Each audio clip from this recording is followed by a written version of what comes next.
For all the latest on the SaWGuy podcast, be sure to subscribe and don't forget that bell icon.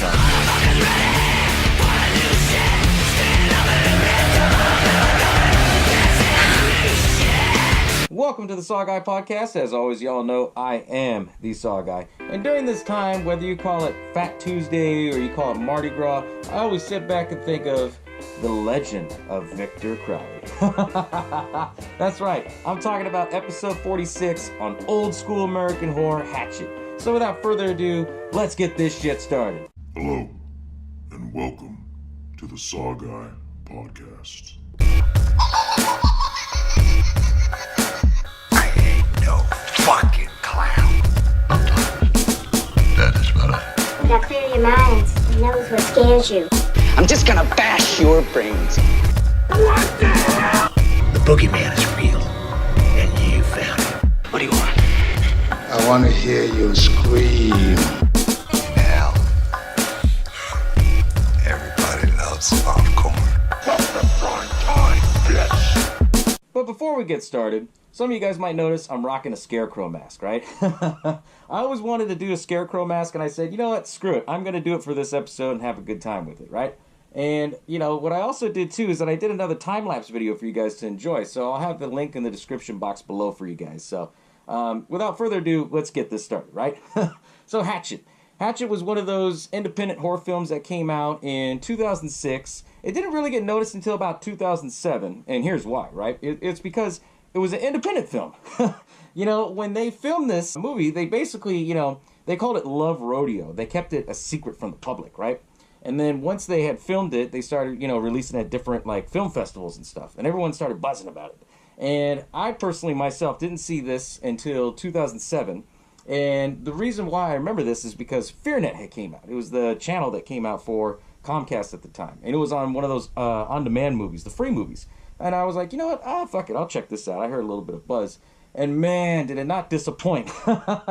You know, when I first saw it, I was like, oh, shit. And then to hear that Victor Crowley, the main serial killer in this film, is played by Kane Hodder, the guy who played Jason, you know? And you couldn't ask for a better horror film than that, right? But this isn't just any horror film. This is not for the squeamish, I shall say, right? When I first saw this film, I wasn't expecting it to be this intense, this gory and everything. And then, you know, you see the first 5 minutes of it, you're like, what the fuck? You know, and it blows me away that one of the interesting things I looked up on this movie for this episode was no CGI was used at all. Not for the effects or anything. The only CGI they use is for to remove the invisible wires. So that way you don't see wires and shit and people flying out and everything. And I do stress the fact that people fly in this film. Like, they get tossed and then thrown on trees and splatter everything. Oh, man, this is just amazing. But anyways, like I do in every episode for you guys, I'll break down the movie, give you little tidbits and everything, all that good stuff, you know. And, you know, make it interesting and fun, right?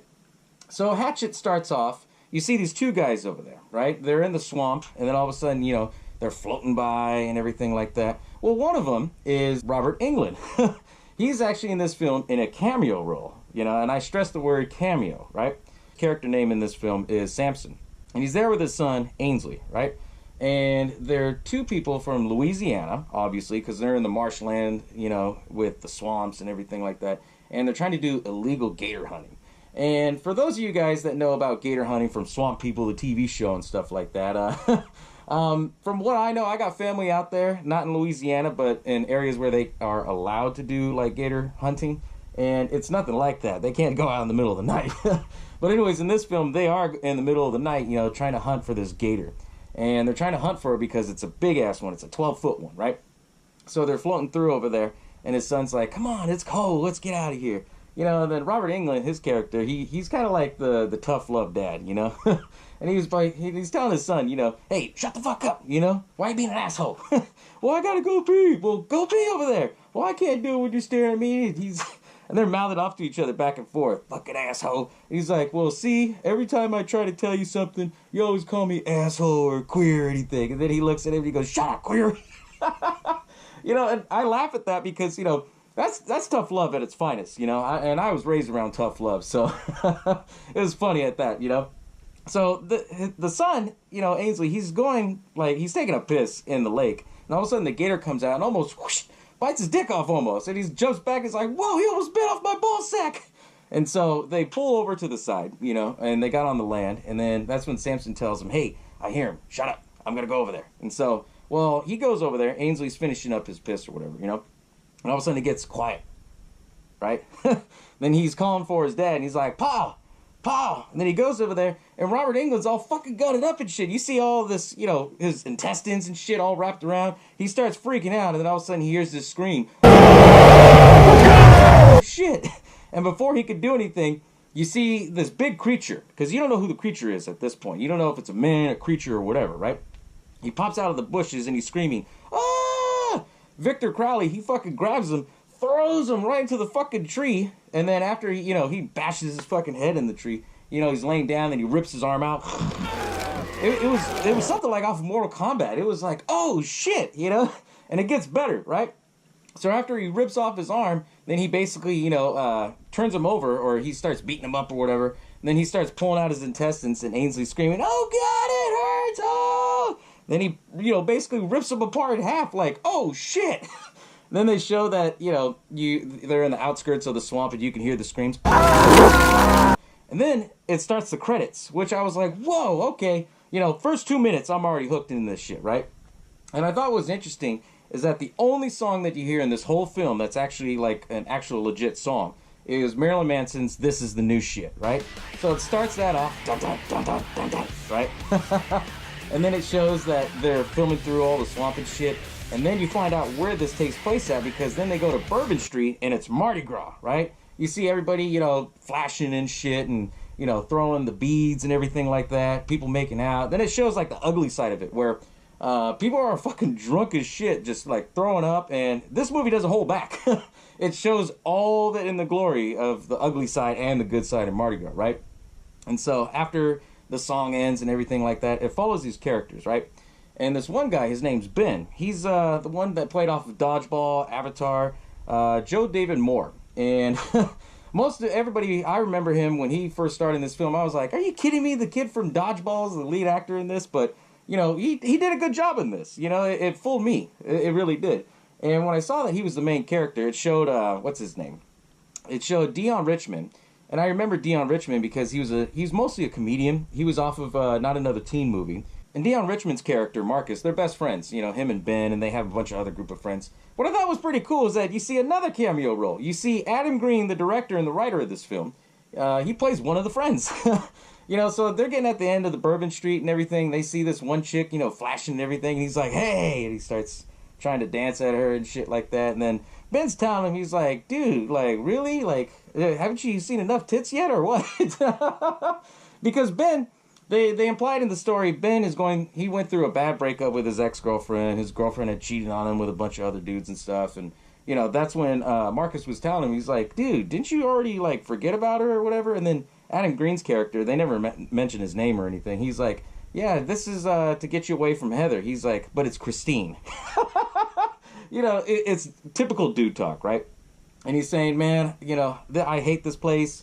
And, you know, he's basically complaining about everything because he's like, man, our hotel smells like old sweaty balls and everyone's getting drunk. And that guy over there, man, he threw up 6 times already. How the hell do you do that shit?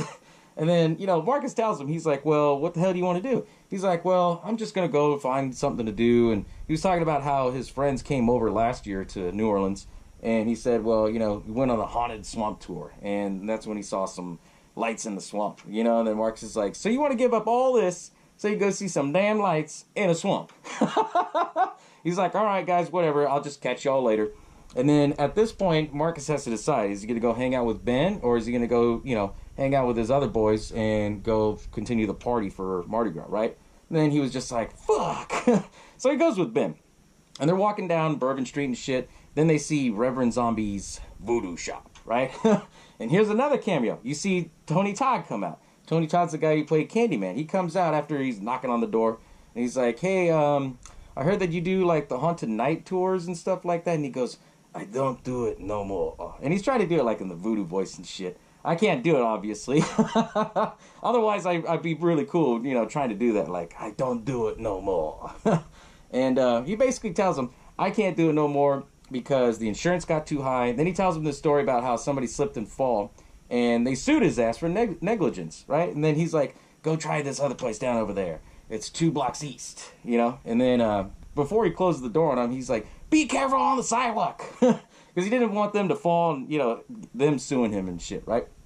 So as they're walking down over there, you know, Marcus is like, man, there's no party over there, but there's a party over here, you know, so we gonna go party? He's like, come on, man. And, you know, then they kind of bicker with each other. And they start talking shit about, you know, with the women that they've been with. Like, oh, yeah, dude, you know, you don't know anything about women. I've been with women. And, you know, guy talk. They're bickering and shit. So they get over there, and they're getting ready to do this swamp tour, you know, at night. And, you know, that's when you see all the other characters involved in this film, right? You see this guy named Shapiro. He's kind of like a porn director, right? Then you meet these 2 other girls. You know, you see Misty and Jenna. What I thought was interesting is the girl who played Misty actually played in Addams Family and Addams Family Values. She was like the prissy preppy girl in that. And I was like, oh shit, I didn't know she'd gone bad and, you know, came up on Hatchet. And this is where it gets interesting. Because, you know, I would see that this film gets a hard R rating. But then, you know, then it ended up showing more nudity, you know, because he's basically like trying to do like a Girls Gone Wild thing, right? Where he's saying like to the girls like, okay, you're happy in Flash. Woo! You know, they're doing that shit. And then after that, they basically talk to this other dude. His name's Sean. And he's like, oh, yeah. You know, he's trying to talk like in the, you know, I guess you could say the southern slang. Where he's like, oh, yeah, we'll take you all out there to this haunted swamp tour, right? So he gets the bus up and everything. Inside the bus, you already had a few people and shit. And he's loading everybody up. Then you meet more of the characters, right? You see this old man and this old lady. What's her name? The Permettos. And both of them, you have the husband, Jim, and then you have, you know, his wife, Shannon. They're there. And then you see, you know, Misty, Jenna, and then Shapiro, you know, the guy who's the porn director, right? Then you have Ben and Marcus. And then you have Sean, who's the guy who's leading the tour and everything like that. And then you see this other character. She's sitting on the edge of the seat, just staring out at the window, right? And then Ben comes up and then he's like, well, I guess I'm sitting over here, you know. Marcus ends up sitting next to Jenna, and, you know, she's pretty attractive looking, so he's, like, trying to spit game on her and everything like that. And it was funny because Ben's, like, trying to talk to Mary Beth, and he's like, oh, my name's Ben. And she's like, Mary Beth. And, you know, he's trying to flirt and everything. Obviously, he's not doing it right, so his buddy slaps him in the back of his head, and he's like, well, are you enjoying your Mardi Gras? You know, the thing that was interesting about this film is that it had a lot of dark, crude humor. And I am not a comedy fan at all. Like, I mean, it's very slim to none that I like any comedy. But, you know, the fact that this film had a little bit of dark comedy in there, I was like, okay, I'm cool with this. It is funny, right? So they're taking the tour bus and everything. And as they're driving out, it's starting to get dark and shit. And Sean's telling them these things like, oh, yeah, you know, here's a cemetery over there. And you know why we don't bury anybody underground is so that way they don't come up as zombies, you know? Then you have the 2 old people, Jim and Shannon. They're like, no, they don't actually do that. They bury them above ground because of the sea levels. You know, they had to include the stereotypes in it. Because it's a slasher film, people, you know. I see a lot of winks in this film about the original Friday the 13th. And I absolutely love the original Friday the 13th, you know. So, eventually they get over there to the swamp. And as they get out and everything, it's already dark and shit. They're all loading up in the boat, and then that's when you see Shapiro, like, trying to tell the girls, hey, we're going to talk about the angry beavers, or angry beavros, or something like that, you know, something about beavers in the swamp and shit, right? So he's like, all right, girls, you know, look alive, and so here they come again, you know, popping out, woo! Like, you see that in every 5 minutes of this film until, you know, the first kill of everything, right? So they get on the boat, they're all kind of bickering, and, you know, very little character dialogue, you know, it's just building up to it. And as they're starting up the boat, you see this other fisherman who's screaming from a mile away, hey, you can't go in the swamp. And everyone's asking Sean, like, what the fuck? What's that guy saying? He's like, oh, I don't know. He's driving crazy, you know, drinking his own piss. You know how these people are. And, you know, the guy's trying to save their life because he's telling them, the swamp is closed. What the hell are you doing? It's just, it's very dark comedic, you know. But I thought it was funny. So finally he gets it started, and then they go down into the swamp, you know. And then he starts pointing out little things like, oh, yeah, you know, we have a living legend here. And, then while he's talking, then it builds up the dialogue between Marcus and Jenna. He's trying to flirt with her. It's implied that Misty, she is kind of the dumb blonde character. And then you find out a little bit more about them. That Misty, she's a dumb blonde, but she's doing porn, so that way she can get back at her dad. Jenna, she's trying to be an actor. And then, then you find out Ben, his whole story about what happened to him and his girlfriend, because he tries to talk to Mary Beth, and he's telling her, the whole reason why he went out to New Orleans to party was so he could forget about his ex-girlfriend. And she's just like, I'm not here to make friends. But then you find out why Mary Beth is like that, because eventually, once they get over there in the swamp, they stop. And then all of a sudden, they start seeing all these, the fog and everything come in. And then he's like trying to say, oh, it's a ghost. And everyone's like, that's just a chemical reaction for the water in the air. He's like, well, if you knew that, then why the hell you all come? And then he starts up the boat again, goes around, and then he gets stuck. And then once they get stuck, then all of a sudden, the rain comes out. And have you ever been in an area that's been humid? I mean, when the rain comes, it fucking comes, and it's just pouring by the bucket loads, right? So they're stuck in the boat, and then the rain's coming and shit like that. Everyone's like, okay, well, we'll just stay here. And then all the water comes in. They're all like, no, we're sinking. And then that's when the old guy, Jim, he's like, you know what? I'm actually going to get out on that land. And everyone's like, you shouldn't do that. So what does the old man do? He gets climbing on this tree branch that they're stuck onto. And, he's like, I'm going to get into the land. And as he's doing that, he slips, and a crocodile comes out, or an alligator, bites the shit out of his leg, and then it doesn't let go. So he's screaming, ah! And it shows it like his leg being fucking gouged out and shit. And all of a sudden, somebody shoots it, and then they're all looking, and then they turn around and they see Mary Beth has a gun, and she's like, get him out of the fucking water! That all of his blood is gonna be like a fucking feeding frenzy for these alligators. Go! Move! Move!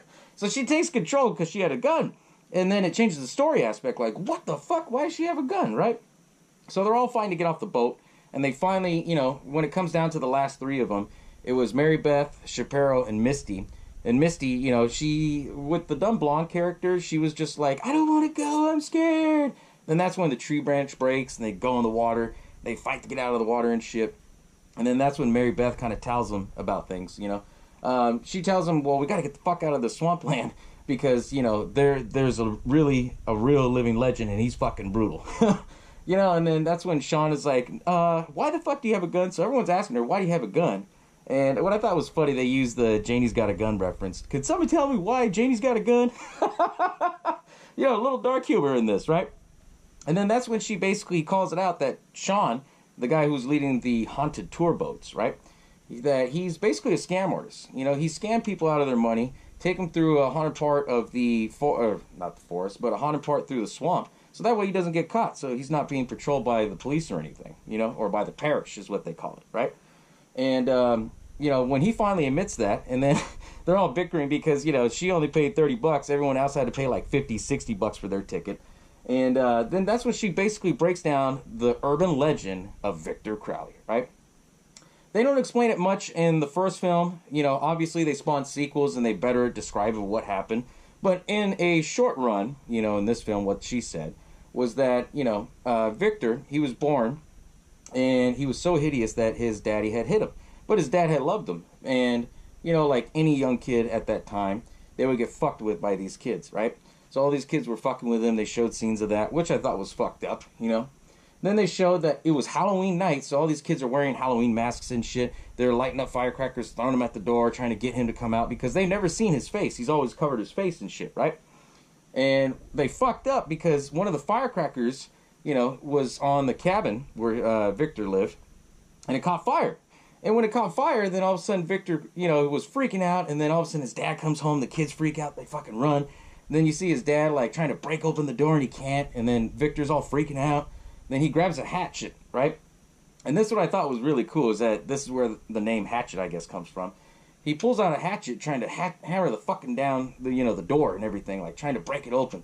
Well, he didn't realize that, Victor put his face, like, right there on the fucking, door, and it's wood. So when he hit it really hard and broke through, the hatchet just smacked him right in the face, right? Instantly it killed Victor. And then, he was grief-stricken, his dad. He was, so grief-stricken that he basically just, once the house all, like, the flames and everything were done, he stayed at his house, for 10 years. And they said that he died of a broken heartache. But then, Mary Beth, after she said that, they said that, he came back to life looking for his dad. And they said that you can hear him scream out his name, Daddy, like looking for him. And after all that said, then all of a sudden you hear, like, it was really creepy. Like, oh shit, I didn't know that he said Daddy. I have a hearing problem, so when I'm turning it up and listening to it on the subtitles and everything, I'm like, what? I thought he was just screaming, right? So they start bickering, her and Sean, and then Sean's like, well, how do you know that this is Victor Crowley's house? Because it's fucking right there! And then that's when, everybody thought that they knew better, right?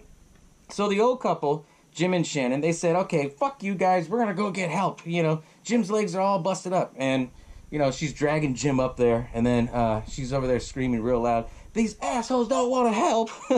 Come on, we got the good Lord on our side, baby. And so she gets up to the door, and she's screaming for help. And then that's when the fucking, door kicks out. Then you see Victor Crowley, comes out with a fucking hatchet, chasing after him. He grabs Jim, and then he fucking just, uses the hatchet, whack, whack, whack, whack, whack. It just cut him right in fucking half, like, oh, shit. And it wasn't just just a few times. It was something like Mortal Kombat, blood fucking spraying everywhere and shit. Then all of a sudden she freaks out. And while this is going on, everybody else, scatters out and ran. Then you see Mary Beth, she's holding the gun and shit. And what I thought was crazy is that, she didn't shoot Victor Crowley after he was, going after him. I guess she was shocked or whatever. She was pointing the gun. And then all of a sudden, when Shannon tried to run, he runs up right behind her, grabs her from, the back of it right here, and just rips her mouth back open. And just the suspense music, dun, dun, dun, dun, dun, dun. I was like, oh, shit, because you don't expect that, I sure as hell didn't expect it when I first saw this film, what the fuck? But then after that, he ripped her mouth open, threw her down. He's going after Mary Beth, and she fucking shoots him, and then he goes down, ugh, and then he's down, right? And then they all meet up, eventually. The only person that got away from the group was Shapiro, because he went off on his own thing. Everyone's like, hey, where y'all at? And then you see Marcus hiding in the tree.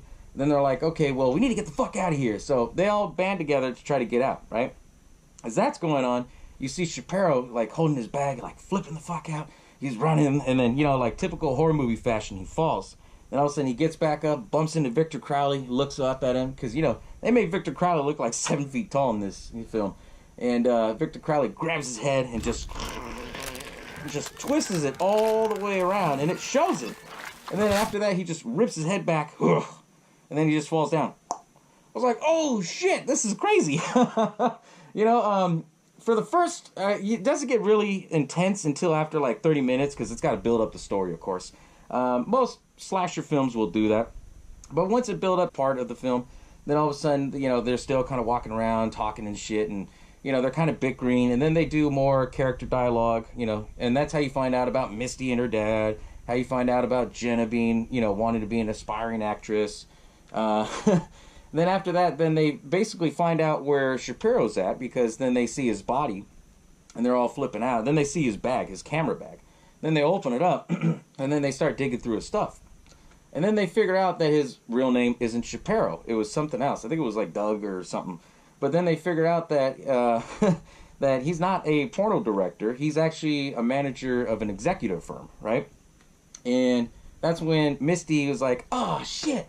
This has happened to me 3 times. And everyone's all looking at her like, what? Then you hear Jenna, she's like, fuck, I flew all the way from New York for this shit. I could have been living in L.A. and Hollywood. I was supposed to be moving out there.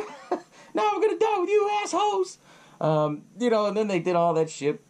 And then that's when they finally, came up with a plan okay, we're going to have to, try and find a way out. So I don't know what the fuck happened. They went through the swamp, and then they did a full round circle back to in front of Victor Crowley's house. And it was like, oh, fuck, So when they get there, they said, okay, we're going to try and dig through the house. So Mary Beth and Ben goes in the house, right? Then everybody, they're all standing in the bushes. They hear rustling and shit, right behind Jenna. So Jenna gets behind him. And then, they're looking through, and then they see it was just a fucking raccoon. Fucking Victor Crowley comes out right behind, pushes everybody. He has a fucking belt sander, and he puts it in Jenna's mouth. And he fucking, rips her jaw out and shit. And then that's when Ben and Mary Beth comes out, because before they came out, Mary Beth saw Mary Beth, she went on this trip because she wanted to go find her dad and her brother. Her dad and her brother was Robert Englund, who was Samson, and then her brother Ainsley. And when they're in Victor Crowley's house, they see all their dismembered parts, and she was fucking pissed. So as they came out, she saw that, Jenna was getting grinded up with the fucking belt sander. She gets a shovel and fucking knocks his ass out, and then Ben pulls her back. Then Sean, he wanted to be the brave one. He tries to go and gets the shovel. Victor gets up and pulls the shovel and then swings it around, cuts off his foot. And then everyone's like, they all fucking run. Mary Beth is like, fuck you! She's trying to shoot him and shit like that. And then that's when he gets, he looks at her. And then all of a sudden he puts the shovel right at Sean's neck and then just, steps on it like he's going to dig and shit, but cuts off his head. And then you see Jenna, she wasn't dead. She had her jaw and everything ripped out, and it shows, it's just dripping. So she's trying to crawl away. He picks her up. She's like, no! He puts her on, because the shovel's standing up. He puts her on top of the shovel, and then breaks her in half, just pushing her down. It was interesting. I was like, oh, shit, okay. So now you have it cut down to just only a few characters left, right? And now they start talking and trying to come up with a plan. And then Victor Crowley comes out, and then Ben stabs him with the pitchfork and shit, and they're running around. Then they finally said, okay, we're going to come up with this idea. We got to go back over there. There's some gasoline cans. If we get the gasoline, we throw it on him. We light him up. We burn this fucker, right? And that's the plan that they came up with. So they go back to Victor Crowley's house again.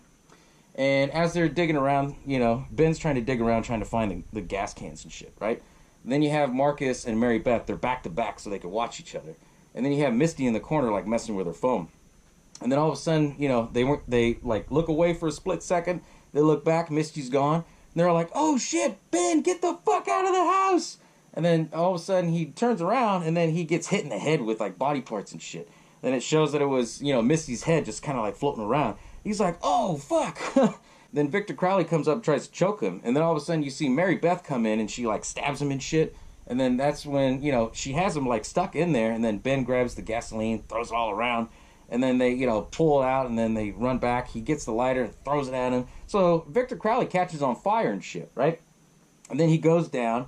And then that's when the rain kicks in. And then they're all like, you gotta be fucking kidding me. And that's when they all kind of bickered. And she's like, okay, this bottle's time. We need to get the fuck out of here. So as they start getting out, they find out where they're at this old cemetery in the woods somewhere, right? And then they start talking. Then all of a sudden, Victor Crowley comes out and starts chasing after him, right? Victor, he knocks down fucking Ben, and he's looking at him. He has all this drool and shit going fucking Ben's mouth, and it was fucking disgusting. That was actually all real. They said it was clam juice, that went down in his mouth, and he really drank clam juice so he could fucking throw up, because it shows later on that he throws up. And I thought, oh man, that's got to be water mixed with something. No, it was fucking clam juice. It was disgusting, when you think about it, right? So they're all trying to escape from fucking Victor Crowley. They punch him and shit and try to run. And then all of a sudden they hide and they're all like, oh shit, we got to get the fuck out of here. They're all like, where? That gate only leads back to the woods. And then all of a sudden Victor comes up, grabs Marcus, and Marcus is like, run! So he pulls him, and then Victor Crowley, gives him a bear hug, breaks his chest. And then he puts his knee or his foot behind his back and rips his arm off, throws his arms down.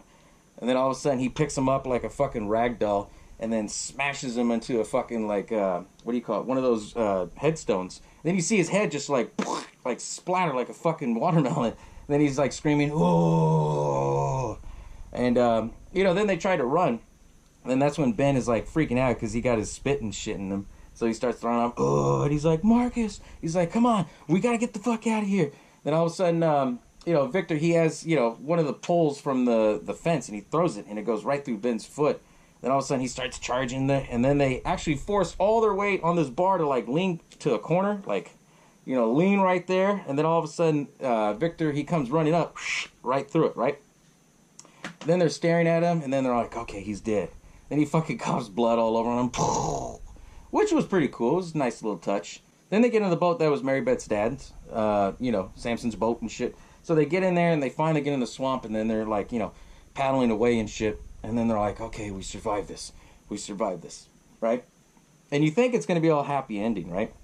And they start getting close and everything. And all of a sudden, something grabs Mary Beth and then pulls her in the fucking water. Just like Friday the 13th, right? So she gets pulled all the way down to the bottom, and she gets her foot caught, and she's trying to swim and shit, right? And I swear, she must have been underwater for 2 minutes. And so finally her foot breaks out. She swims up, and all of a sudden she sees a hand that's like reaching out of the water. She grabs the hand and it pulls her up, and she thinks that it's Ben. And then all of a sudden you see Ben, he's on the side right there because his arm had been ripped off, and it was Victor Crowley using his arm to like drag down right there to pick up Mary Beth, and he's screaming at Mary Beth, oh, oh, and she's freaking out. Then the movie ends, and it was like, oh shit, what the fuck? Like, you know, the thing that I love about the Hatchet series is that if you watch 1, 2, and 3, it literally takes place within a span of like 2-3 days. And it was so fucking good how they did this, right? And the thing that I loved about it even more was the fact that it was an independent horror film. They did basically anything and everything that they wanted as far as like how the death scenes are going to go and stuff. And they were very creative, you know? The fact that they got someone's face and ripped it right in half and shit. And then the fact that they used all practical effects. None of it was CGI. That's a topic for another day, you know, because I know some people are going to go out there and say, well, CGI's better, CGI's easier, it's cheaper. And yeah, don't get me wrong. Most movies now these days all use CGI. But the fact that they use the practical effects, it's a forgotten art. And that's the way I see it, you know. You look at some of the artists like Tom Savini, who made the original Friday the 13th with all the practical effects and shit. It was amazing, you know. You don't see that art too much in these horror films. And I see this film as more of a, you know, it's not only a gory film. I see it as the old school horror film because that's what it was marketed as. And if you look in the poster, the main tagline, it says, old school American horror, Hatchet. You know, and it was done really well because they brought back such a forgotten art. Because you got to remember, in 2006, 2007, a lot of these films that were coming out, they used a little bit of practical, but not all of it. This whole film was all practical effects, you know. Everything from, you know, the blood squirting and everything, bodies being ripped apart and shit. But it was interesting how they did that. And as I said, too, this film was one of the last horror films, or actually any film, to be filmed in Louisiana before Hurricane Katrina. So they filmed it around in 2005. Hurricane Katrina hit, and then that kind of pushed it back a little bit because it would have came out in 2005. But because of, you know, the situation with that going on, they had to go back and do reshoots and stuff like that. But it was interesting how they actually decided to do a modern take of Friday the 13th, if you think about it. And the fact that you have Kane Hodder, the guy who played Jason, you know, he played Jason in Part 7, The New Blood, all the way up to Jason X, including the video game, right? You get him to play Victor Crowley. It's basically a re-imaging of Friday the 13th into the modern era with Hatchet, you know? You have the same actor, basically. You have almost the similar same storyline, how you get everybody together. Some bicker, some don't like each other and shit like that. And then you have creative ways to bring back this forgotten art of practical effects. Like, you couldn't ask for a better horror film. But at the same time, I'm super stoked about this film because y'all know I love slasher films. I love the gore. I love the intensity. And this is one of the most brutal horror films that I've talked about on this show. I really have. I know when I did the fan voting episode, everybody wanted me to talk about Suburban Film, and I'm like, oh shit, you guys really want me to dip into that? I'm like, we'll dip our toes in the water first, right? But Hatchet really is a brutal film. As I said, it's not a film for the squeamish. So if you like horror films and if you like them really intense, this is your film. I would say this film, you know, if you can handle Mortal Kombat, you know, the last one and everything where it was really intense and they showed like guts being ripped out and the sound effects and shit. This is very similar to it, but this film came out in, like I said, in 2006 in independent film festivals. It's got its name in 2007 when FearNet came out and really promoted it and, you know, put it all over. And it's a really good film. I appreciated it. I loved it, you know. And then the fact that they went back and did sequels off of it. They did Part 2 and Part 3. Now, I won't get into the sequels too much. Maybe I'll save those for an episode down the road, you know. But what I thought was interesting is that in the sequels, they literally take place like right after the last film. So in Part 2, it starts up right there where, you know, Mary Beth is being held up on the fucking boat, you know, by Victor Crowley. Part 3 is very similar like that too. What I thought was interesting is that you had the original actor who played Mary Beth in this film. She goes by the name of Tamara Feldman, but in this film, she's also listed as Amara Zaragoza. I'm not sure which name she goes by, so if I fuck up, let me know in the comments below. She got replaced in this film. Now, I don't know why she got replaced. I don't know if it had to do with money or she just didn't want to do horror films anymore or what, but the fact that they replaced her with none other than Danielle Harris. I love Danielle Harris because she is a scream queen on her own. I mean, she starred in the original Halloween, then she came back in, Rob Zombie's Halloween. And then, she already had her name built in. Then they brought her in for the Hatchet series for part 2, 3, and then, 4 later on when they did the part 4, which I thought was really cool because, she wasn't a bad casting at all. Like, she literally fit that same mold and character and everything as Tamara Feldman, who's the main actor in this film, for Mary Beth. But it's interesting to note that, the story of Victor Crowley all takes place in Mardi Gras, similar to Friday the 13th takes place on Friday the 13th on Jason's birthday, There's a lot of coincidences with these films if you look at both of them, right? But for me, I really enjoyed this film. As I said, all you guys know that I love the slasher genre. I love the gore, the intense, and everything like that. And then the fact that they promoted this film as old school American horror, I mean, what more could you ask for, right? So as you guys are celebrating Mardi Gras, Fat Tuesday, whatever they call this holiday, I hope you guys sit back, relax, and actually get a chance to check out Hatchet. It's a really good film series. I love the original one because it's so brutal. That's not to say that part 2 and part 3 or even part 4 aren't brutal, but the fact that it started at all, is like, wow. Not only that, when you look at this film, because it was an independent horror film, it started the trend. It started the trend of saying, okay, we're going to make a low-budget horror film and see where it goes. And it became a hit, And then that was one of the first films that started it back, in the late 2000s for this, And it's interesting. It really is. So if you haven't gotten a chance to check it out, because it's a really good, awesome film. And, maybe you might see it on a $5 horror finder. Who knows, right? But thank y'all guys for tuning in to the SaWGuy podcast. And as always, I'll catch y'all next time.